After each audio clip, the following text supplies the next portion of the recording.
So, for some reason, I get more requests for this movie than for any other movie. Okay. Jean Cocteau, 1946 black and white classic, Lab famously open appeal to viewers, asking them to open their hearts and minds to the innocent and magical worldview of a child, to allow themselves to believe that castles can be enchanted, and that the heart of a man that they the power there as you are as you they bow bow bow bow feel you that you why you why was you wait I as you I I love you now.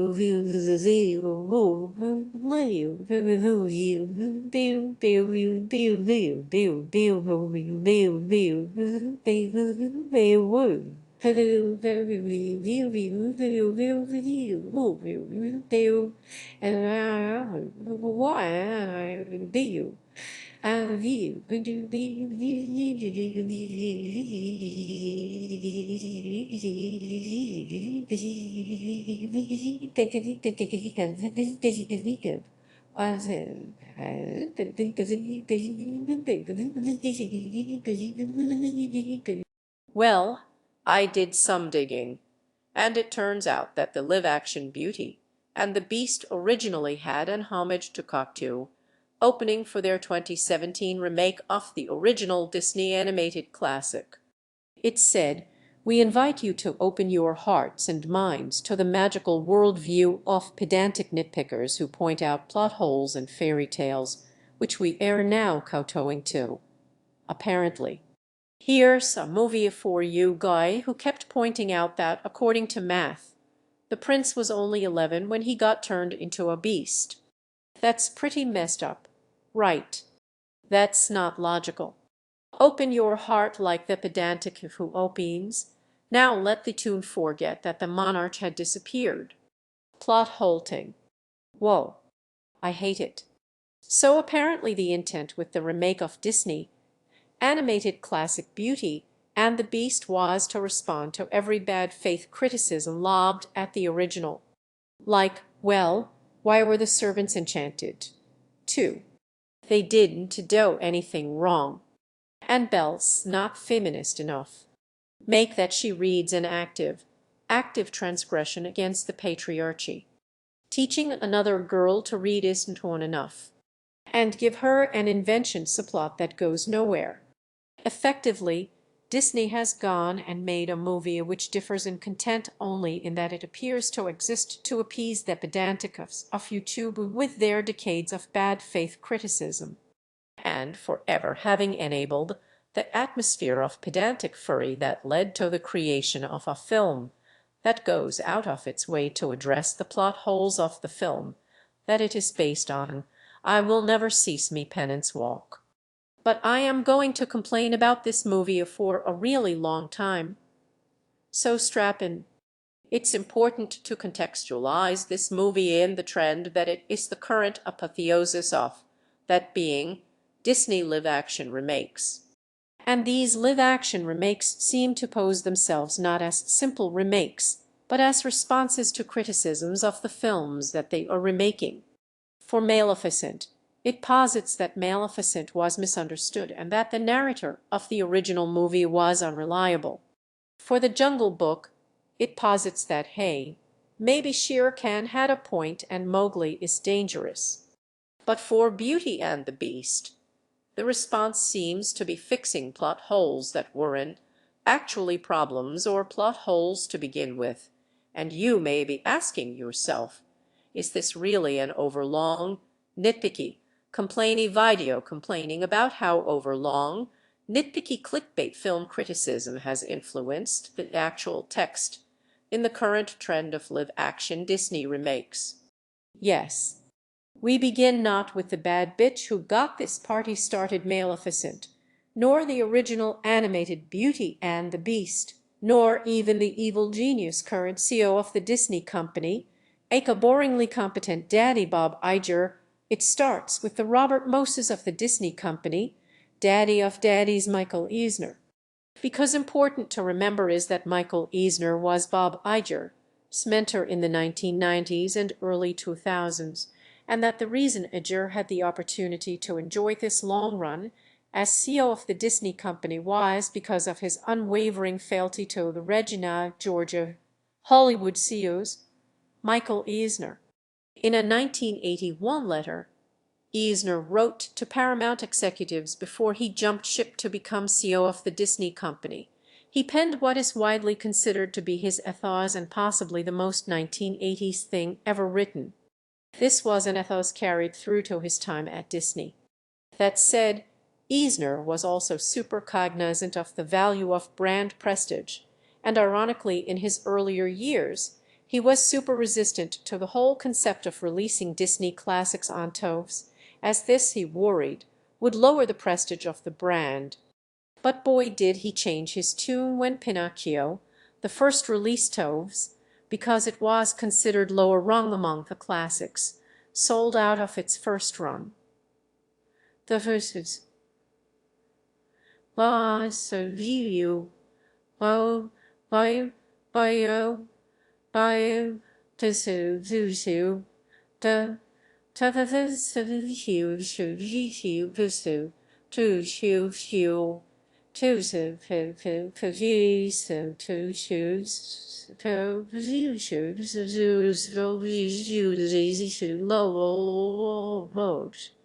lesson learned here: repackaging Disney classics is a safe, lucrative bet. This would reach its apotheosis with the downright parodic phase of direct-to-video sequels, producing such classics as The Hunchback of Notre Dame 2, The Fox and the Hound 2, and Cinderella 3, A Twist in Time. The best one of this lot, yes, I will stand by that, I have seen them all because of the fin course I have. During this era, we also saw the expansion of Disney Renaissance properties adapted for Broadway. This became a trend that continues to this day. In the 90s, we saw Beauty and the Beast, The Alien King, and Ada. Yeah, that was a Disney joint. Okay, but the thing that we are presently living through was not the first attempt at repackaging Disney classics for live action. Seeing the success of properties like Beauty and the Beast on Broadway and Vis sales, Eisner took an A towards live-action remakes of animated classics, beginning with The Jungle Book in 1994.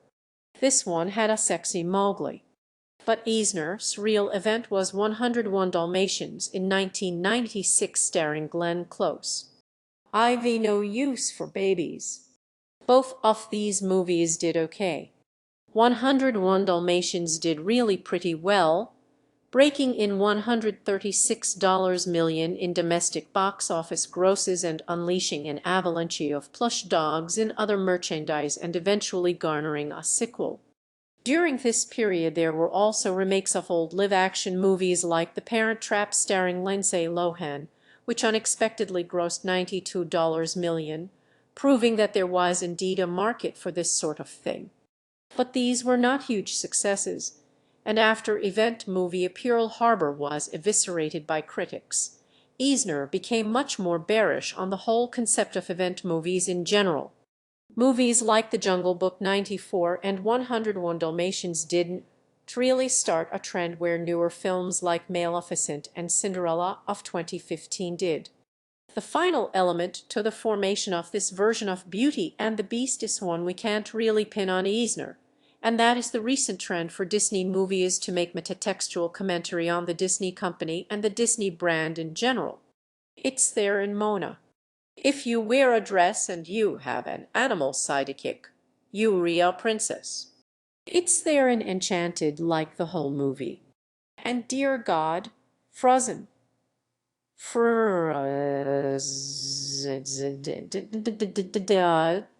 It's true love.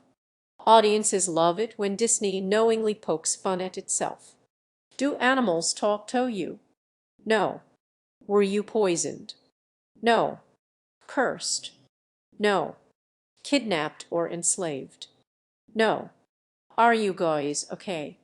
Should I call the police? And they really loved it with Beauty and the Beast, didn't they? I'm talking to the candle. Candelabra. Thanks, I hate it. Eisner's story as CEO of the Disney company is very much a mixed bag. He oversaw the success of the Disney Renaissance.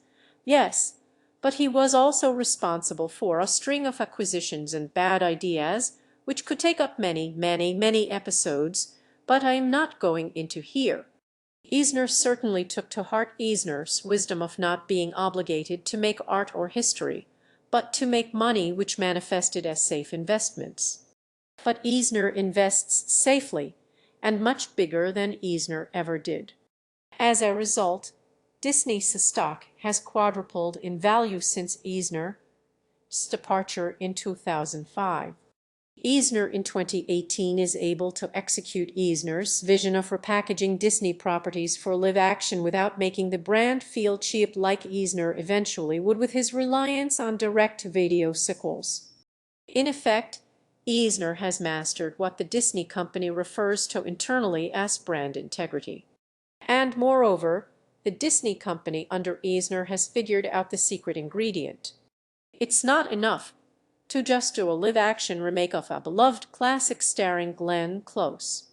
New live-action Disney needs to be metatextually responding to some criticism of either the Disney company, the brand, or of the property it is remaking. So now we know how we got here, let's take a look at what we got. In me grand tradition of flaccid attempts to be balanced, I'm going to first try to list the things I don't hate.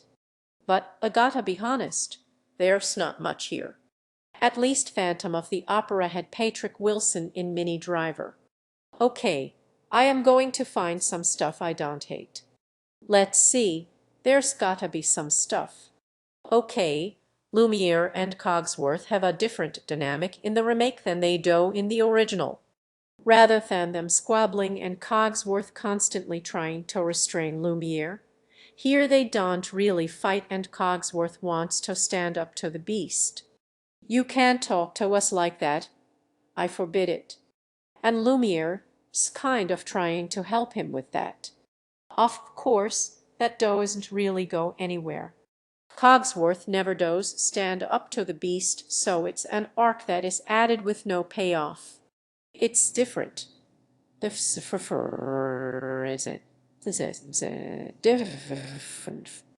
I mean, it's not good, but I guess I don't hate it. But we still had to no homo. God, this is hard. Tooch and Audra McDonald love those two. Don't love the characters. They are superfluous and add nothing, but I always love me some Tooch. And Audra McDonald should just be in more everything, so sure. This ole. Damn, that is a sweet ole. Love that ole. Oh, and Kevin Kline. Okay, this is actually one change ye ambiguously like.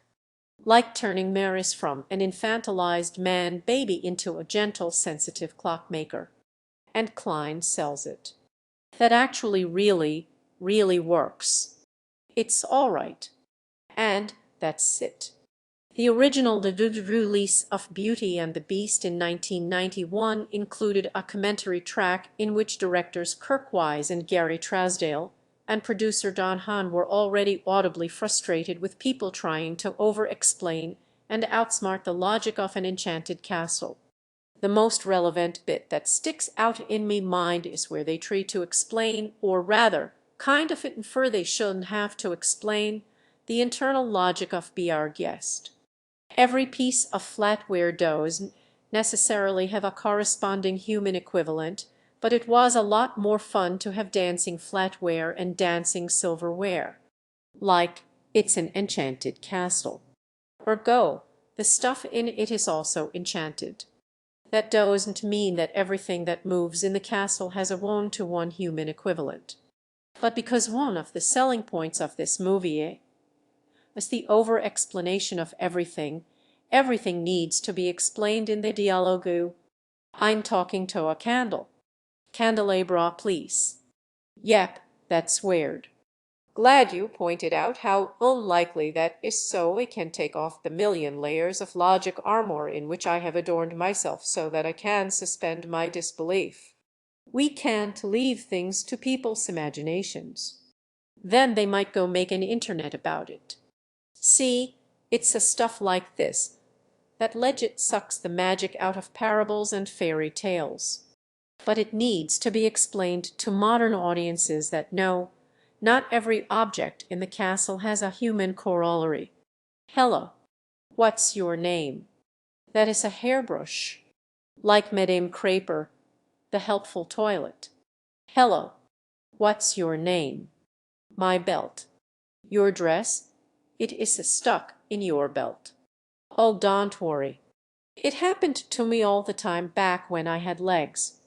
An even more frustrating addition is that the movie explains that, yeah, the servants in the castle see themselves as kind of on the hook for the beast being a jerk. You see, when the master lost his mother and his cruel father took that sweet innocent lad and twisted him up to be just like him, we did nothing. Well, my dear, we were kind of enablers. This is like victims of abuse saying they had it coming and it was their fault because they shouldn't have made him mad. We've made our bed and we must lie in it. I understand that movie in nitpicks has some complaints about us being punished for the actions of a 10-year-old. But you see, my dear, there's a perfectly logical explanation for that too. This is another addition that gets dragged out because there's also the added element that the beast's parents were neglectful and shitty and the staff knew, but they didn't really do anything because it was, an absolute thing monarchy, but whatever. They see themselves as kind of deserving of their punishment because they didn't help the prince be better when they had a chance. So we reclocks now. Thanks, I hate it. But the overwritten thing I hate the most is when the staff of the castle just explains the plot to Belle.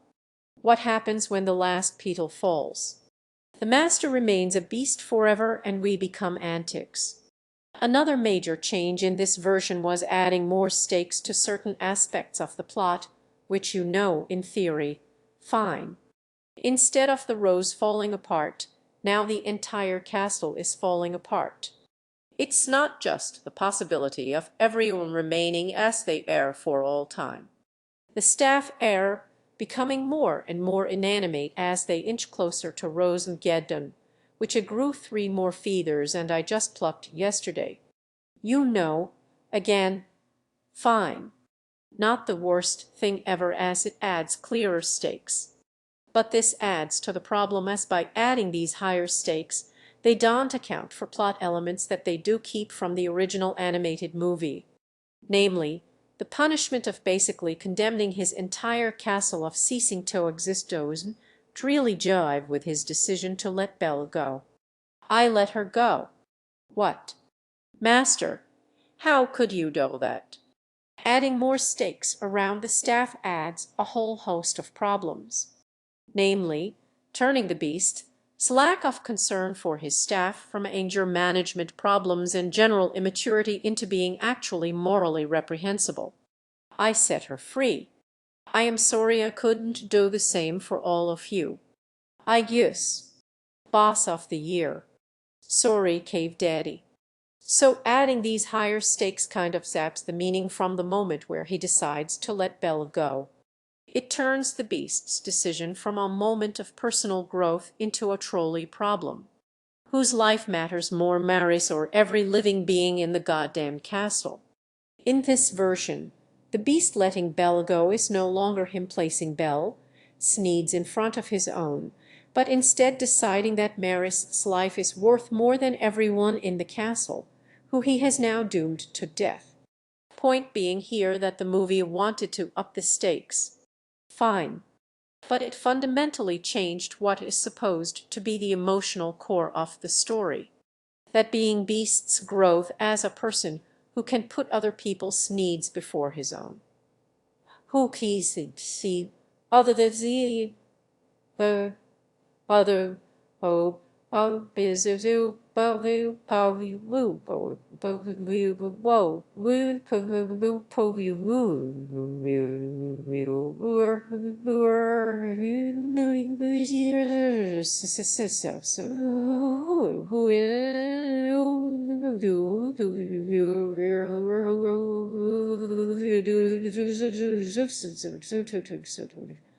Oh,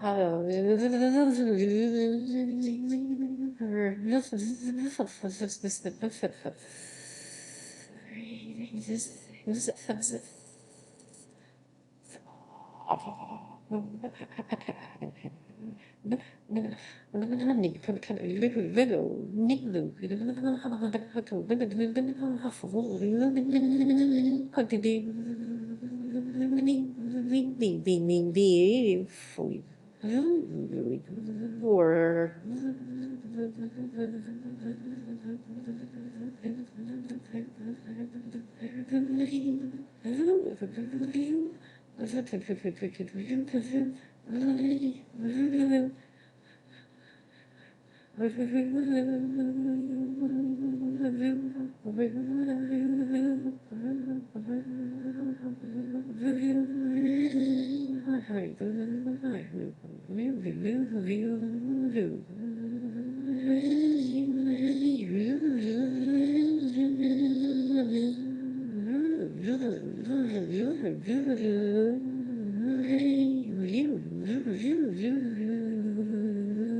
because this rubs up against the whole thrust of the story.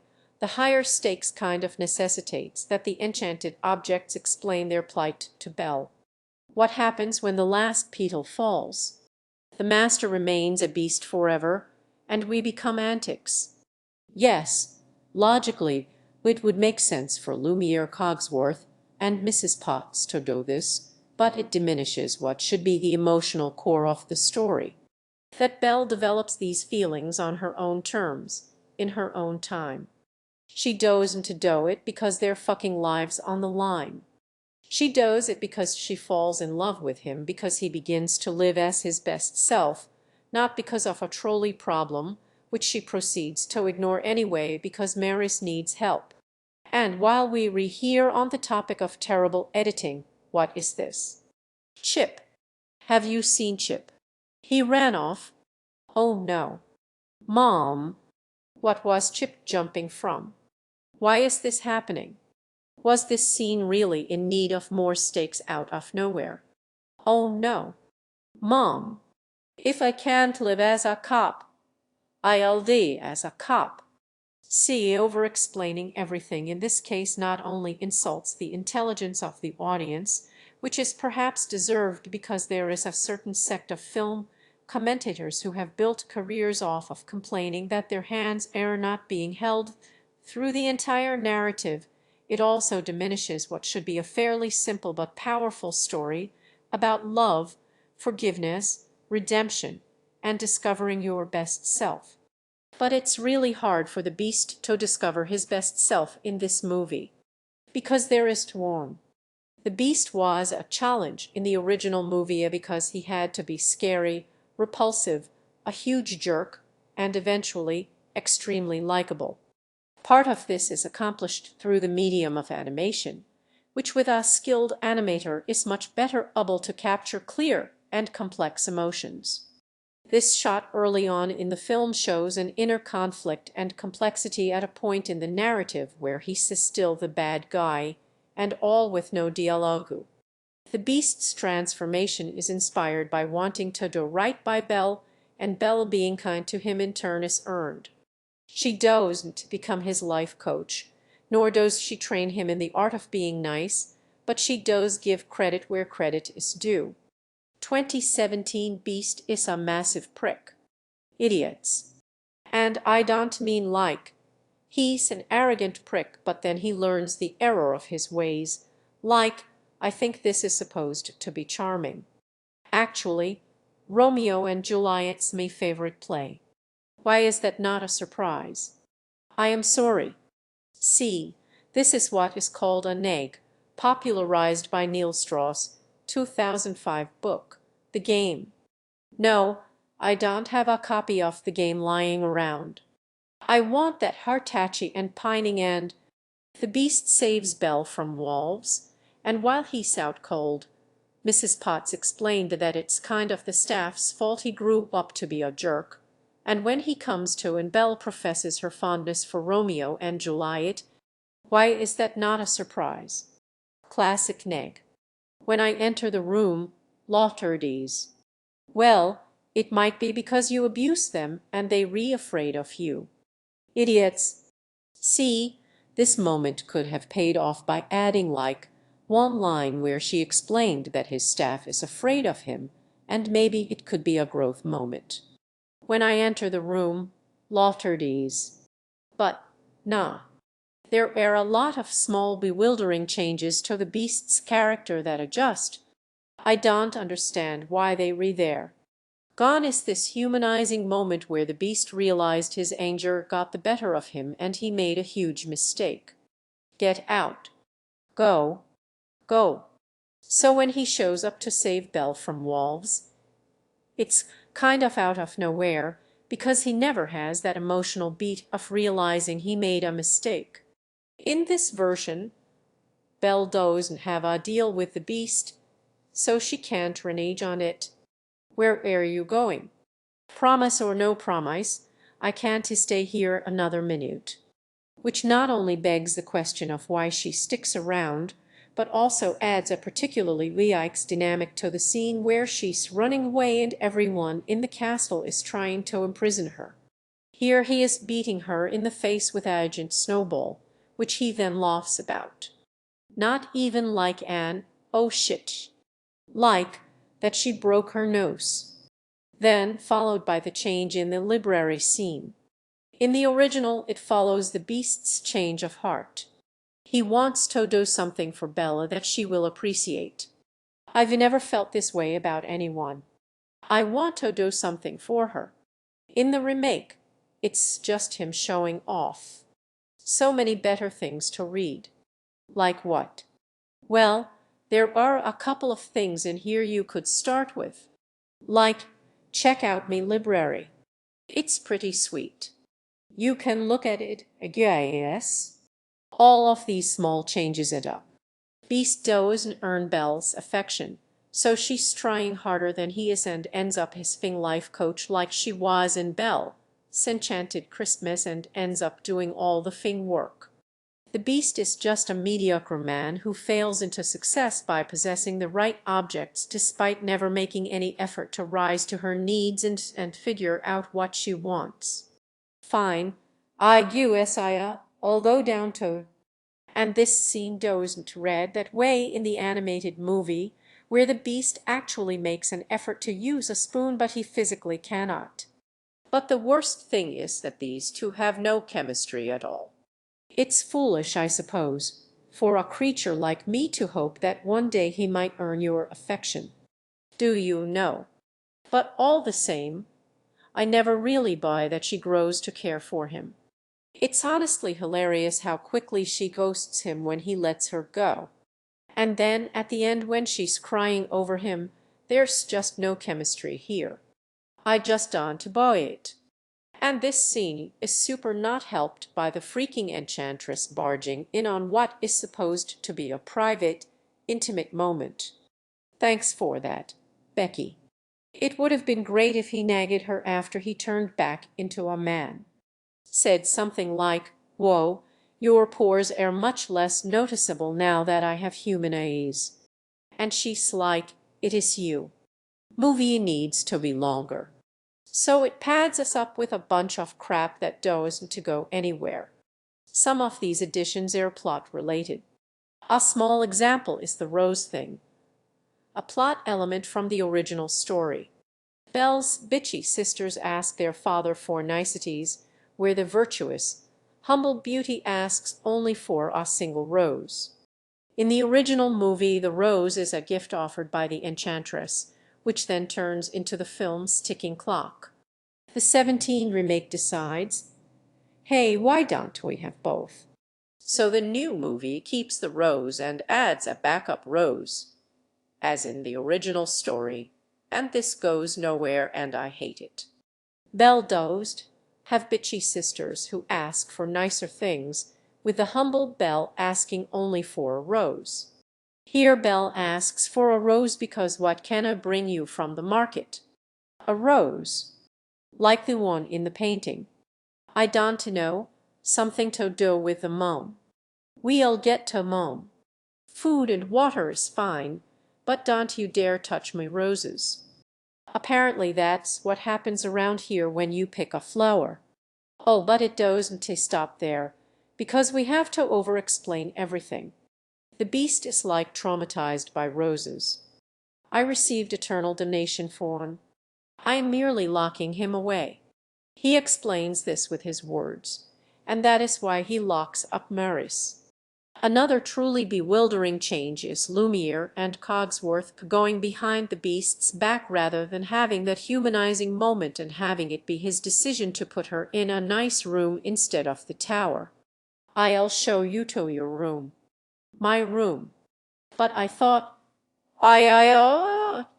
you want to stay in the tower. No. Then follow me. Therefore, it is Lumiere who told her not to go into the West Wing. The castle is your home now, so feel free to go anywhere you like. Except the West Wing, which we do not have. Not the beast. What's in the West Wing? It's forbidden. So there is no tension and there is no betrayal in this scene because the beast never laid down that boundary, which she then crossed. What are you doing here? Why, you mad bro. But some of the changes are character depthening. I think the intent here was to make the town sympathetic and redeemable, which they weren't really in the original, and that was kind of the point. The original movie actually has a rather cynical opinion of the masses, that people are easily duped in the face of things that are strange and foreign, and it doesn't pull its punches on that point.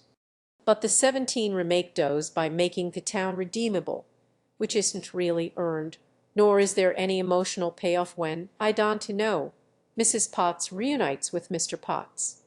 And Cogsworth is reunited with his apparent nag of a wife and then begs to be turned back into a clock.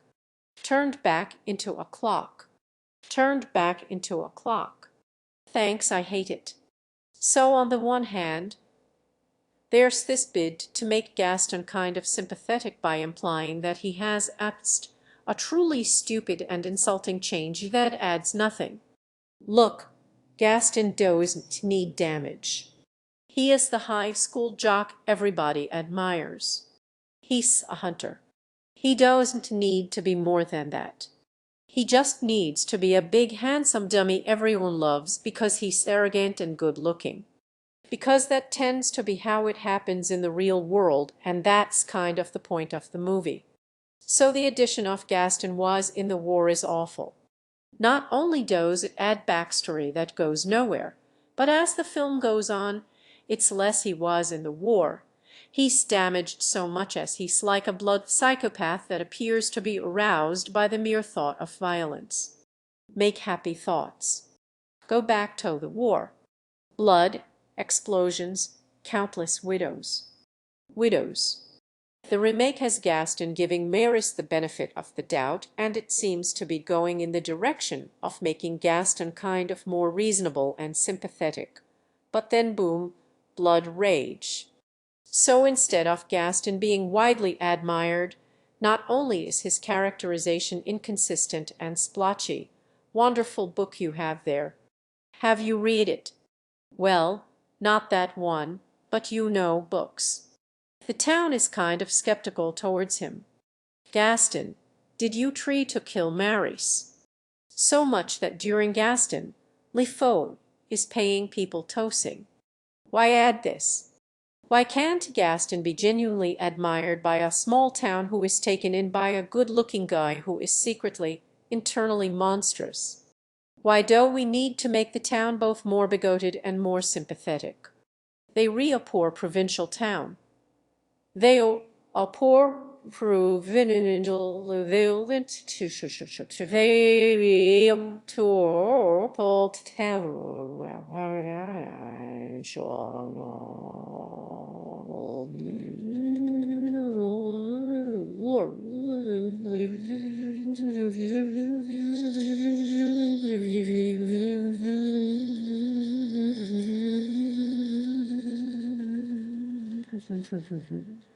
They rebasic. They take everything at face value, including Gaston, Bell, and the Beast. That's the whole point. I hate it. But the worst edition has got to be the Book of Teleportation. Okay, so the Bell, Splaggy Mother backstory changes a suggestion that should have been killed in the screenplay stage because it is so pointless and adds nothing. So Belle's mother was an artist and died of plague. Maris never tells Belle for some reason. Please, just tell me one more thing about her. But don't worry, Beast has, like, a book that not only transcends space, but also time. So towards the end, they go to Paris. Beast makes a tourism joke. The champs lices. No, too touristy. Belle talks about the Paris of me childhood. This is the Paris of me childhood. There's a plague mask, a doctor's mask. And Belle's like, I get it now. And I guess they bond over their mother staying young and tragic. Then later in the scene in the padded wagon, I know what happened to Mammon. I learned about tragic backstory. Papa. And now we can resolve the conflict we didn't have and also has nothing to do with the story. The addition of the space-time book begs the question of why they never used it later. If Maris is in danger. It sure would be handy if we, I don't know, had some sort of device that got us from point A to point B in an instant. Or would you,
The worst aspect of this is that it adds inner conflict that doesn't really need to be resolved.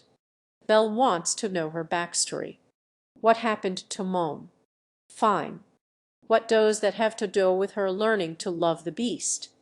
What does that have to do with the Beast learning to put her needs before his own?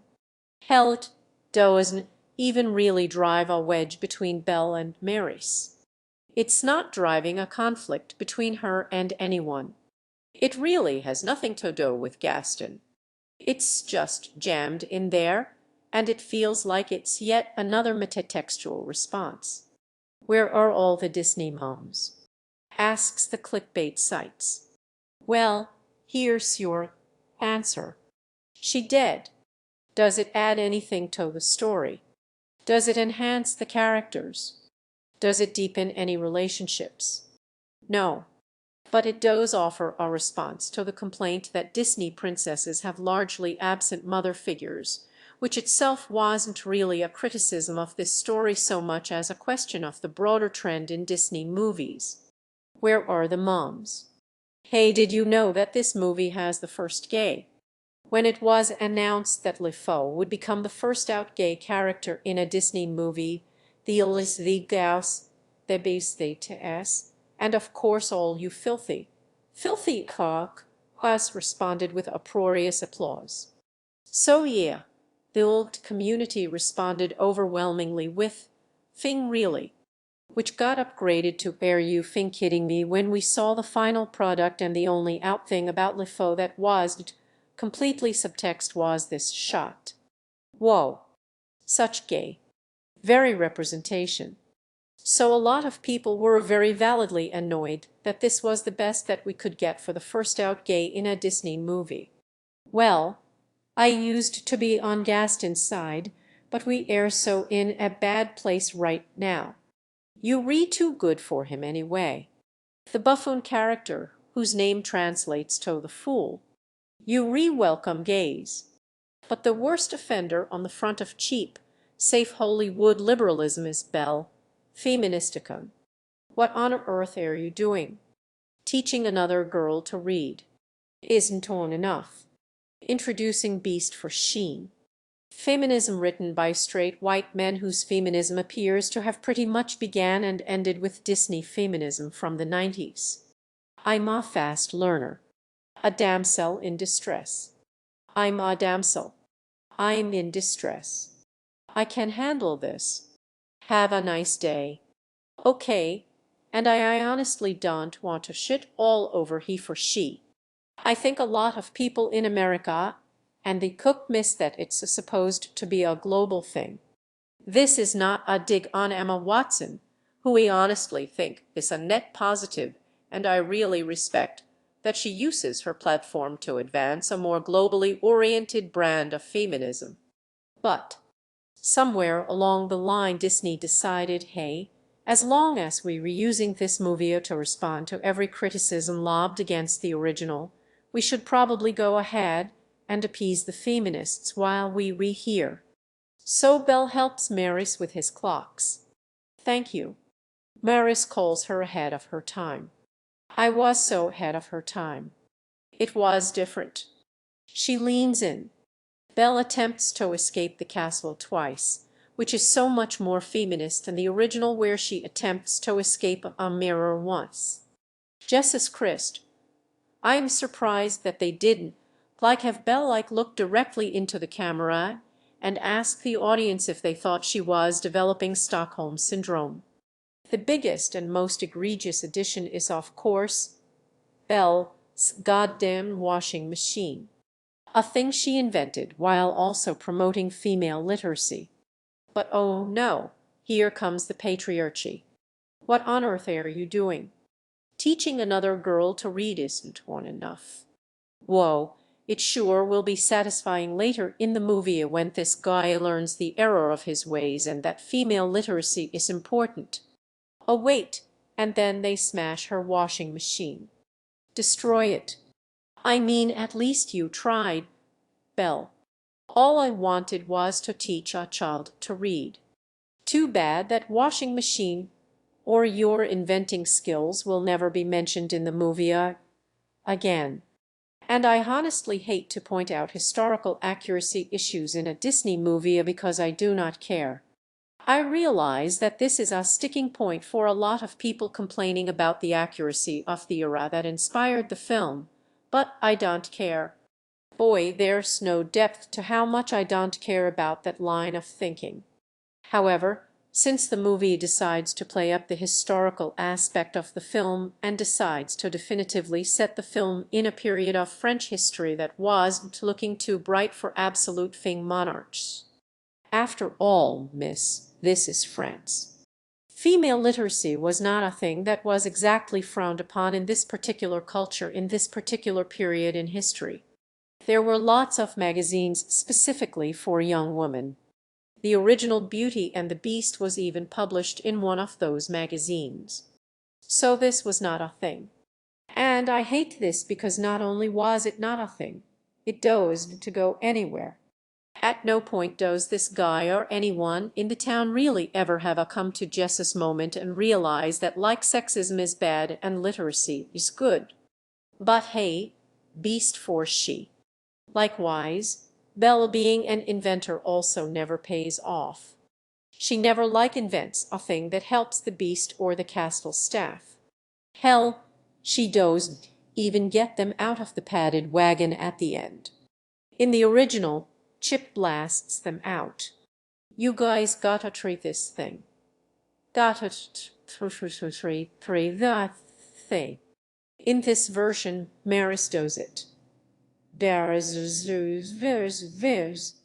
But don't worry, he uses Belle's hairpin. Lean in, Belle. The worst thing about this is that the movie kind of implies that the bigotry of the town is partially enchantment induced. Which yuck. Be a problem that can slash is solved. All they need to do is get woke. I remember. I do. It adds all this crap about bigotry without understanding its underlying causes, which are neither rational nor enchantment. The original movie was actually really good about this subtext. It gets that the bigotry of the town is heavily emotion-driven and not really dictated by logic. That's kind of the point, and that's why Gaston is so easily able to manipulate them. The beast will make off with your children. He'll come after them in the night. The beast will make off with your jobs. He'll come crossing over the border at night. Whoa, these villagers sure do have a lot of socioeconomic anxiety. Meanwhile, the New York Times is over here writing like 800 profiles on anti-beast villagers and why they still follow Gaston. But in the remake, the villagers see the error of their ways, while not demonstrating that they have actually learned anything. But don't worry, they want to be sexist or bigoted anymore. And suddenly, he wasn't racist anymore. Problem solved. I'll be the racist. Well, not anymore. Dragon. Boy, that was easy. Beast for she. So it's not even that these common bad faith criticisms of the original movie exist and they reach such popular talking points. Yeah, that is kind of annoying and basic, but you know, whatever. But the key to success under Ager, where it never took off under Eisner, is that these live-action remakes have to add something to their originals, make meta-commentary on them.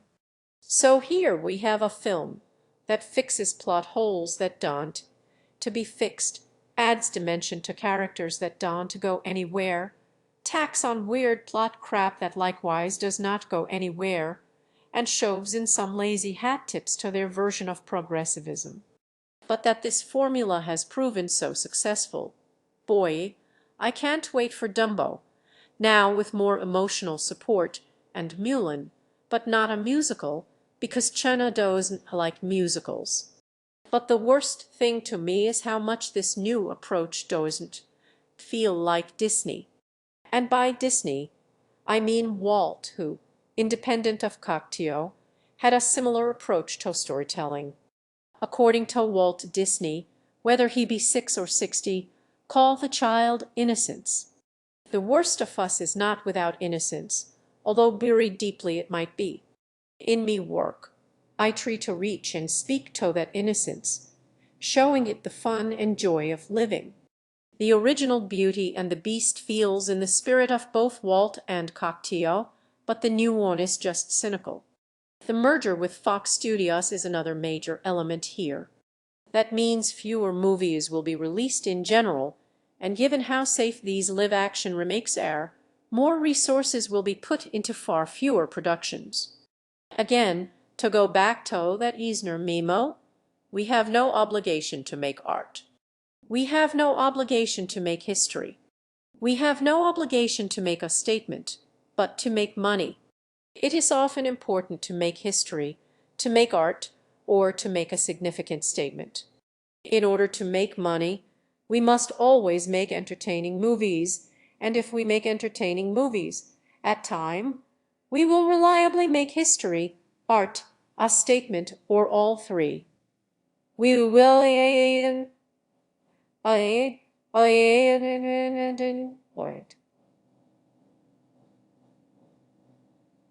We do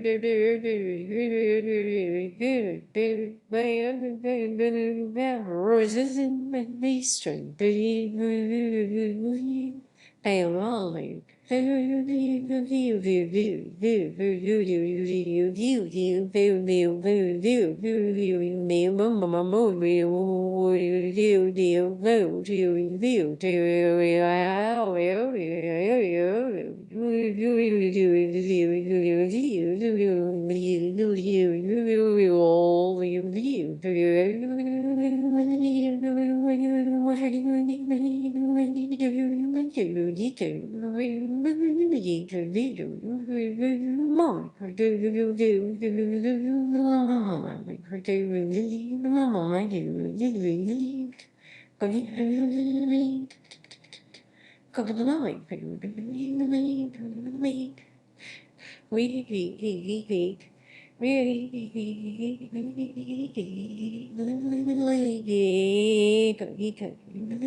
So, Disney Underager certainly makes money.